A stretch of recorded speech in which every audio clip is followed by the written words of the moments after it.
Sir कौन सा subject का डेट चेंज हुआ है? क्या क्लास 10 का? तो अच्छा पहले इस बता, ये सब समझने में किसी का दिक्कत नहीं ना है? नहीं है। तो देखो क्लास किसी को एडमिट कार्ड को लाया है? Yes sir. एडमिट कार्ड लाया है ना वहाँ पर। तो देखो क्या, तो कौन सा सब्जेक्ट का है ना?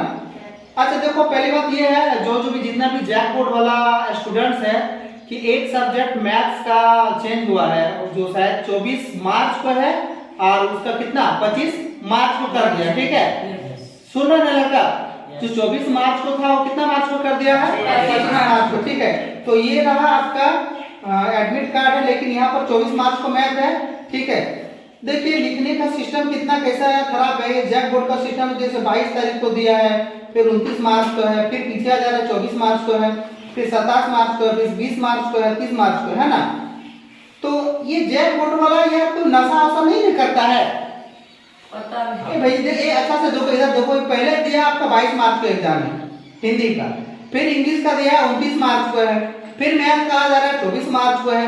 मतलब जैक बोर्ड वाला इतना, इसको असेंडिंग और डिसेंडिंग ऑर्डर समझ में इसको नहीं आता है। इसका मतलब आप देख सकते हैं, इस अच्छा से इसको देखिए, ये है आपका बोर्ड एग्जाम। देखिए डेट कैसे बैठाया है, मतलब एक भी जो है ना, ये लोग जितना भी कर्मचारी काम कर रहा है, हम जैक बोर्ड वाला से हाथ जोड़ के विनती कर रहे हैं, भैया किसी का डेट के एग्जाम से याद नहीं रह रहा है, कम से कम आप तो ऐसा लिखने का तरीका सीजिए ना। कल पहले 20 को है, फिर 22 को लिखे, फिर 24 को लिखे। तो आप पहले 22 को लिखे हैं, फिर 29 तारीख को कर चल गए, फिर से आप क्या किया, देखिए आपको 25 तारीख को आ गए हैं, फिर 27 मार्च को आ गए, फिर से पीछे आपको 20 तारीख को आ जा रहा है।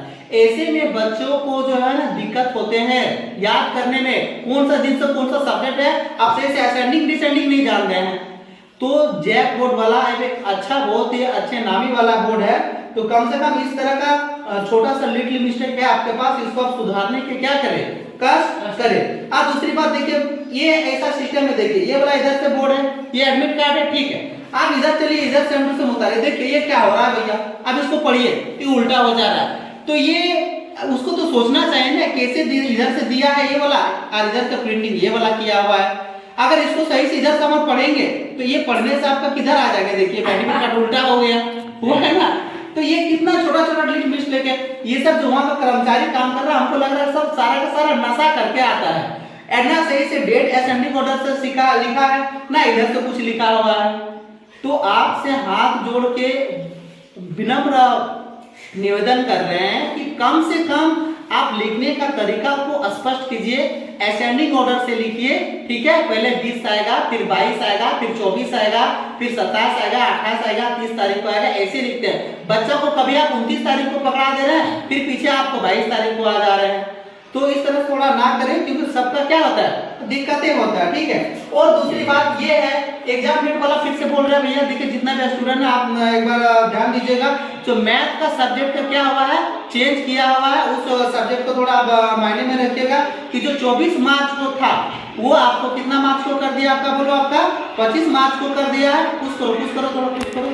तो इतना दुख थोड़ा ध्यान रखिएगा, डेट में चेंजिंग किया है, किसी को इन्फॉर्मेशन बच्चा को नहीं है। ठीक है, तो इसके बाद देखिए आपका एडमिट कार्ड में गड़बड़ी, ये तो गड़बड़ी के बारे में बता दिए। उसके बाद देखिए आप जैक बोर्ड वाला से हम एक ही चीज कहना चाहते हैं कि भारत में बहुत सारा बोर्ड है, सीबीएसई को आप लेकर के चलिए, ऐसे बोर्ड को आप देखिए, वो लोग एग्जाम कंडक्ट करवा के आप 10-15 दिन में रिजल्ट ले देने वाले हैं।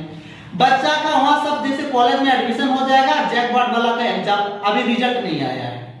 तो ऐसे में जैक बोर्ड वाला का जो सीट कहां चल जाएगा, सीबीएसई बोर्ड वाला तो जाके एडमिशन वहां पर करा ले रहा है कॉलेज में, और उसके लिए सीटें नहीं मिल रहा, तो वहां पर नुकसान किसका हो रहा है, जो जैक बोर्ड में पढ़ने वाला है बच्चों को नुकसान हो रहा है ना।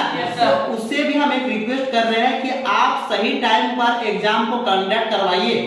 ठीक है, 15 मार्च को सीबीएसई बोर्ड का एग्जाम खत्म हो जाता है, उसके बाद आप जो है ना आपको 20 मार्च से एग्जाम आप शुरू करवा रहे हैं। तो ये थोड़ा आपको माइंड में रखना पड़ेगा, आपका सेशन पूरा 1.5 से 2 महीना क्या है, लेट है। आप उसको जल्दी से जल्दी हम रिक्वेस्ट कर रहे हैं उसको सुधारने का कष्ट करें। आज देखिए और एक है आपका जो सबसे मेन चीज है, बहुत सारा ऐसा स्कूल में बच्चों के साथ एडमिट कार्ड जो प्रोवाइड किया गया है वो कहीं कहीं पैसा ले रहा है। तो हम जितने भी अधिकारी हैं, झारखंड के कर्मचारी से सदस्य रिलेटेड शिक्षा से जुड़े हुए जितना भी अधिकारी हैं, क्या इसको सर्च करके पता करें क्या ये सही बात है या नहीं है। मुझे किसी स्टूडेंट के माध्यम से ये पता चला है कि सर हमको 100 रुपया 150 150 200 रुपया कहीं का पैसा लिया है। रीजन एकमात्र यही था कि बच्चा 1-2 दिन लेट से पहुंचा था और किसी का अटेंडेंस कंप्लीट ना होने के कारण से क्या किया है, स्कूलों में लिया है। तो एक बहुत ही आपका क्या है, आपका दयनीय स्थिति है जो ऐसा नहीं होना चाहिए। ठीक है, एक अच्छे जो बोर्ड होने के नाते। ठीक है, अब दूसरी बात है, देखिए अदर स्टेट का रिजल्ट का तुलना करें और आपका झारखंड बोर्ड का रिजल्ट का तुलना करें। बिहार बोर्ड में जाइए, एक ऐसा बच्चा इतना कैसे जो लोग जो 70%, 90%, 95%, कोई 98% लिया जाता है, और यहाँ का झारखंड बोर्ड का अच्छा पढ़ा लिखा हुआ बच्चा का रिजल्ट देखिएगा 60%, 65%, 70% है। ऐसे में और यही बच्चा कभी टीचर बनेगा, अब जाकर के उसको देखिएगा आपका टीचर जिसका आपका ज्यादा नंबर है उसको आप नौकरी दीजिएगा, और जिसका कम नंबर है उसको फिर आप सिलेक्शन से हटा दीजिएगा। तो आप अपना बोर्ड में कम से कम सुधार तो कीजिए, जैसे कम से कम उसको कम से कम ना तो 80% से मार्क्स ज्यादा मिले। सीबीएसई बोर्ड वाला वही बोर्ड वाला एग्जाम देगा, अभी जैसे केंद्रीय विद्यालय केवीएस में एग्जाम हो तो उन लोग भर के क्या कर रहे हैं, नंबर दिए जा रहे हैं, आप जो नंबर देने का नाम ही नहीं ले रहे हैं। हम आपसे बार यही विनम्र कर रहे हैं कि जैक बोर्ड वाला थोड़ा सुधरिए और बच्चे पर थोड़ा ध्यान दीजिए, कैसे मार्क्स बढ़ेगा उस पर थोड़ा सोचिए। ठीक है, आपको मेरे बात में अगर हो सकता है किसी को अच्छा ना लगे, बुरा लगा, लेकिन सच्चाई हमेशा कड़वी होती है और इस कड़वी को आप स्वीकार कीजिए कि आप मानिए कि मेरे अंदर में गलती है। बहुत सारे ऐसा छोटा पॉइंट है, हम बता के दिखा देंगे आपको, जो अदर बोर्ड से आपका कंडीशन बहुत ही बैड है। अब उसको जल्द से जल्द हम आशा कर रहे हैं कि जल्दी से जल्दी सुधारने का कष्ट करें।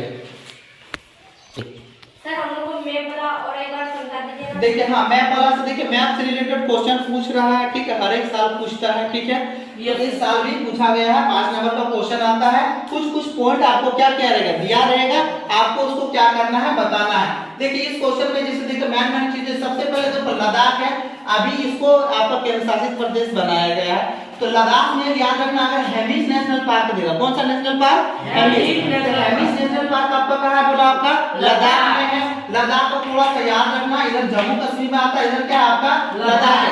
अगर पूछेगा सबसे बड़ा जिला केंद्र शासित प्रदेश में, सबसे बड़ा जिला, तो आपका आंसर क्या हो जाएगा, लद्दाख हो जाएगा। क्या हो जाएगा, लद्दाख। उसके बाद देखिए एक सुंदरवन का डेल्टा है, तो सुंदरवन का डेल्टा बहुत बार क्वेश्चन पूछा गया है। यहाँ एक प्रकार का एक वृक्ष पाया जाता है, इसको बोलते हैं मैंग्रोव वृक्ष। कौन सा वृक्ष, मैंग्रोव। तो मैंग्रोव वृक्ष जो है ना आपका कहाँ पे पाया जाता है, बोलो ना, सुंदरवन का डेल्टा में पाया जाता है। और सुंदरवन का डेल्टा कहाँ है, बोलो ना, आपका पश्चिम बंगाल में। कहाँ पे आपका, पश्चिम बंगाल में। ठीक है, अगर कोलकाता देखो तो पूछा, कोलकाता में याद रखना, पश्चिम बंगाल में कोलकाता।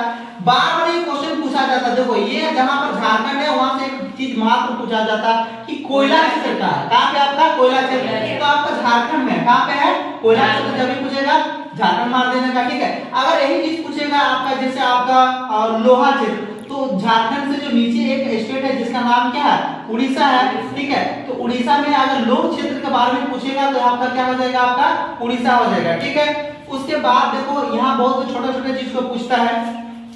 पहले अगर अरब सागर पूछेगा तो आपका जैसे जो आपका जो लेफ्ट साइड है वो अरब सागर हो जाएगा, राइट साइड में क्या है आपका बे ऑफ बंगाल, जिसको हम क्या कहते हैं, बंगाल की खाड़ी कहते हैं। ठीक है, अब यहाँ पे दो चीज याद रखना, जो अरब सागर में है, एक आपका यहाँ पर छोटा बहुत सारा टापू का एक समूह है जिसको हम लोग क्या बोलते हैं, बोलो ना, लक्षद्वीप। क्या बोलते हैं, लक्षद्वीप। और एक है आपका द्वीप जिसका नाम क्या है, अंडमान और निकोबार। जो देखो ये भारत से थोड़ा दूर में है, लेकिन ये भारत के ही क्या अंडर में आता है, इसको थोड़ा याद रखना है।